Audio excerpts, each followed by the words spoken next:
बिहार में voter list revision पर supreme court में सुनवाई चल रही है। इस बीच बड़ी खबर निकलकर सामने आ रही है कि सुप्रीम कोर्ट की सुनवाई में क्या कुछ हुआ है अभी तक। हालांकि सुनवाई जारी है और इस बीच आरजेडी के सांसद मनोज झा का बड़ा बयान भी सामने आया है। नमस्कार, दर्श न्यूज में आपका स्वागत है। मैं हूं अनुराग। सुप्रीम कोर्ट में सुनवाई चल रही है। बिहार में जो वोटर लिस्ट का वेरिफिकेशन चल रहा है, वोटर लिस्ट का रिवीजन चल रहा है, यानी जो मतदाता सूची का गहन पुनरीक्षण का कार्य जो है चुनाव आयोग की तरफ से किया जा रहा है, इस पर सवाल खड़े किए गए। कल बवाल भी हुआ और आज मामला सुप्रीम कोर्ट में है। सुप्रीम कोर्ट में सुनवाई चल रही है। कई दलों के द्वारा जो है याचिका दायर की गई है। आरजेडी की तरफ से मनोज झा ने भी याचिका दायर की है। उसके अलावा तमाम कई अन्य दलों की तरफ से भी याचिकाएं दायर की गई हैं। कुल 9 याचिकाएं दायर की गई हैं। उस पर संयुक्त रूप से सुनवाई हो रही है और सुनवाई के दौरान जो बातें निकलकर सामने आई है वोटर लिस्ट के रिवीजन को लेकर, सुप्रीम कोर्ट में सुनवाई के दौरान जो बात निकलकर सामने आई है, आपको बता रहे हैं कि क्या कुछ अभी तक हुआ है। तो जो संकेत आ रहे हैं कि जो अदालत ने कहा है कि इलेक्शन कमीशन जो कर रहा है उससे किसी तरह की कोई समस्या नहीं है, लेकिन ये भी सवाल खड़ा हुआ है कि आखिर यह चुनाव के पहले क्यों हो रहा है। इसी पर भी सवाल हो रहा है, टाइमिंग पर ही सवाल खड़े कर रहे हैं। दरअसल जो दल हैं जिन्होंने याचिका दायर की है सुप्रीम कोर्ट में, वो बार बार सवाल खड़ा कर रहे हैं टाइमिंग को लेकर कि ये जो टाइमिंग है, महज 30 दिनों का समय दिया गया है, लोगों के पास कागज़ नहीं है। तो ऐसी स्थिति में टाइमिंग को लेकर सवाल खड़े हो रहे हैं। तो सुप्रीम कोर्ट में और क्या कुछ सुनवाई के दौरान हुआ है आपको हम बताएं। जो याचिकाकर्ताओं का जो आरोप है उसमें ये कहा गया है कि वोटर लिस्ट रिवीजन में नियमों को दरकिनार किया जा रहा है, वोटर की नागरिकता जांची जा रही है, ये कानून के खिलाफ है। ये कानून के खिलाफ है, ये कहते नज़र आ रहे हैं जो सुप्रीम कोर्ट में याचिकाकर्ताओं ने जो बातें रखी हैं। इस दौरान सुप्रीम कोर्ट ने चुनाव आयोग से ये पूछा भी है कि बिहार में मतदाता सूची के विशेष गहन पुनरीक्षण यानी SIR जो हो रहा है, वोटर लिस्ट रिवीजन में नागरिकता के मुद्दे में क्यों पड़ रहे हैं। यह गृह मंत्रालय का क्षेत्राधिकार है, यानी नागरिकता का जो सवाल है वो गृह मंत्रालय का क्षेत्राधिकार है और इस मामले में चुनाव आयोग क्यों पड़ रहा है, ये सवाल पूछा गया है सुप्रीम कोर्ट की तरफ से। और SIR के खिलाफ राजद सांसद मनोज झा, TMC सांसद महुआ मोहित्रा समेत जो है 11 याचिकाएं कुल दाखिल की गई हैं, उस पर सुनवाई की जा रही है। हम आपको बताएं कि सुप्रीम कोर्ट में जस्टिस सुधांशु धूलिया और जस्टिस जय माल्या बागची की बेंच ये सुनवाई कर रही है। तो सुनवाई जारी है। सुनवाई के बीच क्या कुछ निकलकर सामने आया है हम आपको बता रहे हैं। और याचिकाकर्ता की ओर से वकील गोपाल शंकर नारायण, कपिल सिब्बल और अभिषेक मनु सिंघवी दलील दे रहे हैं। तो याचिकाकर्ताओं की तरफ से गोपाल शंकर नारायण, कपिल सिब्बल और अभिषेक मनु सिंघवी जो सीनियर वकील हैं वो जो है वो दलील दे रहे हैं। चुनाव आयोग की पैरवी पूर्ण अटॉर्नी जनरल जो हैं KK वेणुगोपाल, राकेश द्विवेदी और मनिंदर सिंह कर रहे हैं। तो कोर्ट में सुनवाई जारी है और इस सुनवाई के बीच में जो बात निकलकर सामने आई है कि सुप्रीम कोर्ट ने चुनाव आयोग से पूछा है कि आप नागरिकता के मामले में क्यों पड़ रहे हैं। ये बातें कही गई हैं क्योंकि याचिकाकर्ताओं की तरफ से आरोप लगाया गया है कि जो चुनाव आयोग है वो नागरिकता की बात कर रहा है, जबकि नागरिकता देखना उनका काम नहीं है, यह गृह मंत्रालय का काम है।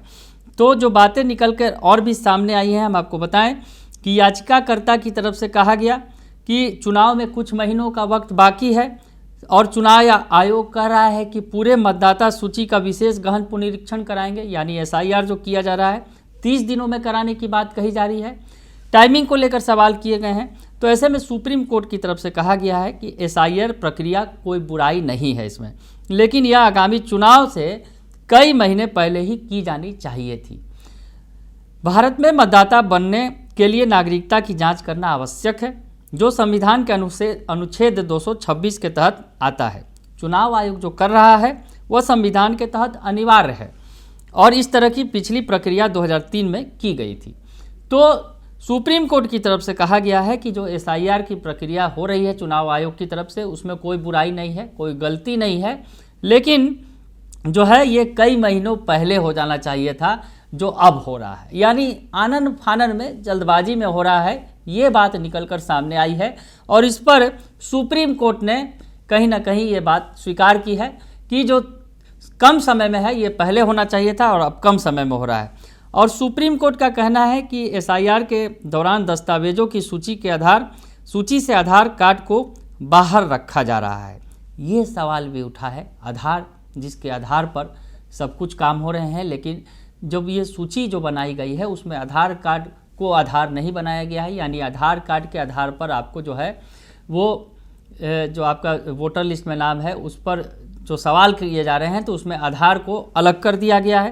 तो चुनाव आयोग ने जो जवाब दिया है कि वोटर रिवीजन के दौरान सिर्फ आधार ही नहीं मांगा जा रहा, अन्य दस्तावेज भी मांग रहे हैं, ये बातें कहते नज़र आ रहे हैं। तो ऐसे में जो कुछ और बातें निकल कर सामने आई है कि याचिका के कर्ता के जो वकील हैं उन्होंने सवाल उठाई है और कोर्ट ने कहा है कि साबित कीजिए कि ये गलत कर रहे हैं, चुनाव आयोग जो कर रहा है वो सही नहीं है। तो याचिकाकर्ताओं की तरफ से जो सवाल उठाए गए हैं वो आपको बता दें कि चुनाव आयोग की ओर से वोटर लिस्ट में नाम शामिल करने के लिए 11 दस्तावेज स्वीकार किए जा रहे हैं, लेकिन आधार कार्ड और वोटर आईडी जैसे अहम पहचान पत्रों को मान्यता नहीं दी जा रही है।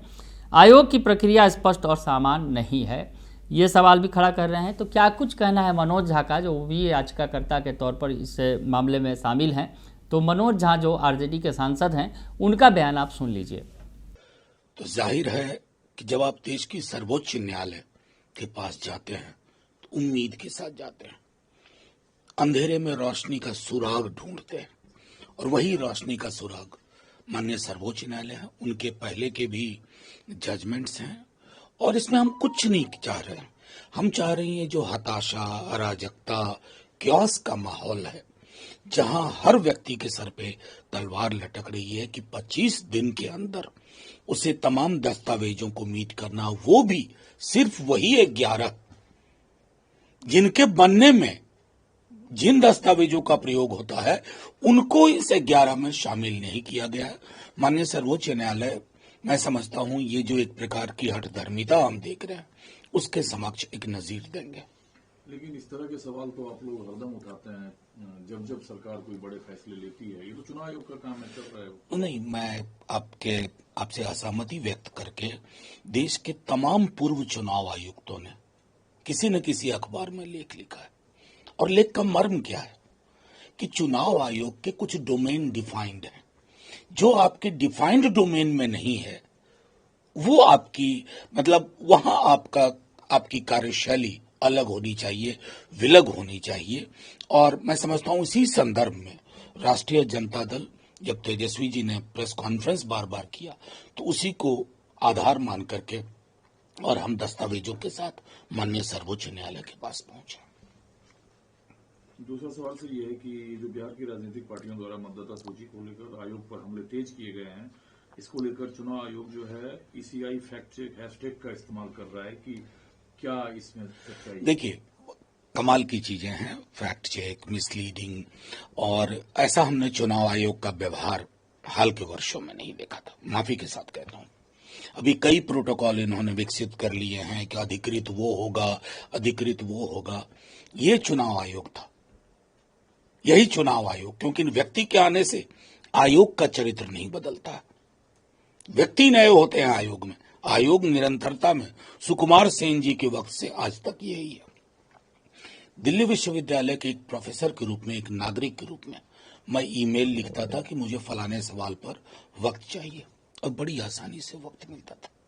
चुनाव आयोग अप्रोचेबल हो, एक्सेसिबल हो, चुनाव आयोग आसमान में टंगी हुई कोई एक चीज ना हो कि जमीन के लोग वहां तक पहुंच ही ना पाए। क्योंकि खुद इन्हीं चुनाव आयुक्त ने पदभार ग्रहण करने के बाद कहा था, मेरा कोई भी फैसला बिना पॉलिटिकल पार्टीज के कंसल्टेशन के साथ नहीं होगा।